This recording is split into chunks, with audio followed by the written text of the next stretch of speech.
Gas सिलेंडरचा pipe केशरी का असतो? 99% लोकांना माहीत नाही हे कारण. तुमच्या किचनमधील गॅस पाईपचा रंग केशरी का असतो? याचा कधी विचार केला आहे का? अनेकांना वाटतं हा फक्त एक डिझाईनचा भाग आहे, पण त्यामागे सुरक्षा आणि ओळख याचं महत्त्वाचं कारण दडलं आहे. एलपीजी गॅस पाईपलाईन हा मजबूत रबर आणि विशेष सुरक्षा थरांपासून तयार केला जातो. त्याचे काम सिलेंडरमधून गॅस सुरक्षितपणे शेगडीपर्यंत पोहोचणे हे असते. केशरी रंगाचा पाईप सहज ओळखता यावा आणि एलपीजी वापरासाठी वेगळा दिसावा म्हणून अनेक कंपन्या हा रंग वापरतात. मात्र केवळ रंग पाहून पाईप सुरक्षित आहे असं समजू नका. बाजारात हिरवे आणि पारदर्शक पाईपही उपलब्ध असतात. काही हिरवे पाईप एलपीजी साठी असतात तर काही इतर वापरासाठी असतात. पारदर्शक पाईप बहुतेक वेळा पाहण्यासाठी किंवा कमी दाबाच्या कामांसाठी वापरला जातात.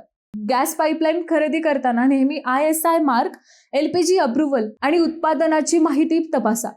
फाटलेला किंवा जुना पाईप वापरणे टाळा. लक्षात ठेवा, गॅस पाईपची सुरक्षा रंगावर नाही तर त्याच्या दर्जा आणि प्रमाणपत्रांवर अवलंबून असते.